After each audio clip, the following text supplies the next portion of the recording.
Les actualités politiques, culture, sport, éducation, santé, religion, nouvelles sur Haïti et le reste du monde, tous les jours sur cette plateforme, nous sommes votre choix idéal. Quoi de neuf Bible Nerd? James ici et aujourd'hui est le dernier volet de notre série Bible Nerd 101, où nous avons parcouru les bases de la façon de lire la Bible à bon escient et pour tout clore. Aujourd'hui, nous parlons de la façon dont la Bible a été écrite pour nous transformer, et pas seulement nous informer. Alors quand j'étais en 3e année, on m'apprenait une compétence qu'on m'a dit que j'utiliserais pour le reste de ma vie et donc c'était si important que j'ai descendu ça et que je suis devenu un expert en ça. Cette compétence était l'écriture en cursive et donc en 3e, 4e et 5e année, tout ce que j'ai jamais écrit devait être cursif car on m'a dit que ça devait être ainsi pour le reste de ma vie. Eh bien, maintenant en tant qu'homme de 27 ans qui n'est plus scolarisé depuis pas mal de temps, je peux vous le dire, la seule fois où j'écris en cursive, c'est chaque fois que je dois signer quelque chose.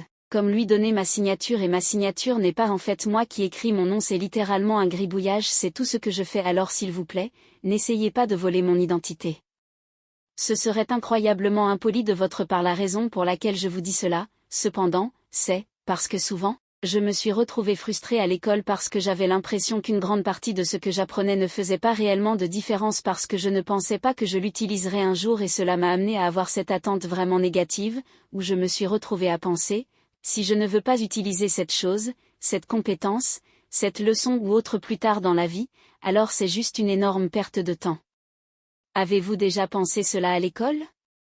Si vous êtes normal, vous avez probablement si vous êtes comme un élève exceptionnel. Peut-être que vous n'avez pas, et vous êtes juste en avance sur la courbe, parce que j'ai raté tellement de la valeur que j'aurais pu gagner pendant ce temps à l'école parce que j'étais tellement concentrée sur les choses que je n'ai pas appréciées en regardant en arrière maintenant. Je suis vraiment reconnaissante du fait que j'ai pu apprendre à m'en tenir à un horaire, j'ai pu apprendre l'importance de respecter les délais, de faire du travail, même quand je ne veux pas le faire parce que... Devinez quoi? Quand vous finirez par avoir un travail, il y aura des moments où on vous demandera de terminer un projet que vous n'avez pas envie de faire. Et c'est tellement important de pouvoir faire ce travail de toute façon.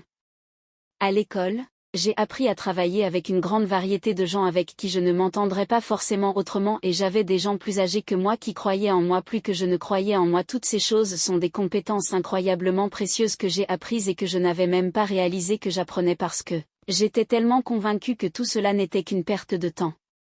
Maintenant, si vous deviez me demander, je pense que tant de défis auxquels nous sommes confrontés en lisant la Bible viennent en fait de la même chose. Nous avons un mauvais état d'esprit et de mauvaises attentes. Combien d'entre vous se sont déjà retrouvés à penser, mec, si je n'ai pas la chair de poule ou une pépite de sagesse étonnante de ce que je lis, alors je n'ai pas vraiment l'impression d'en tirer grand-chose?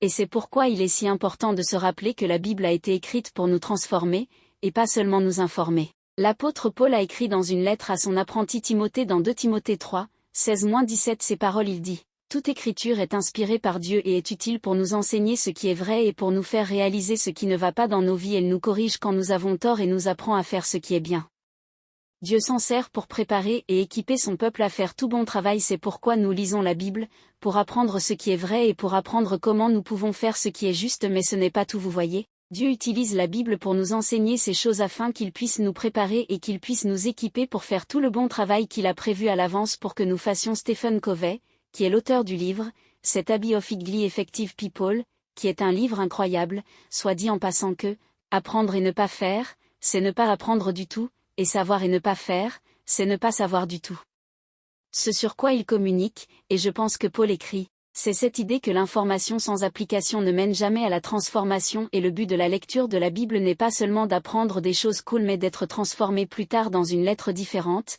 L'apôtre Paul dans Romains 12, 2 écrit ceci, il dit, « Ne copiez pas les comportements et les coutumes de ce monde, mais que Dieu vous transforme en une nouvelle personne en changeant votre façon de penser, alors vous apprendrez à connaître la volonté de Dieu pour vous, qui est bonne, agréable et parfaite. » Alors à quoi ressemble cette nouvelle personne à laquelle Dieu veut nous transformer?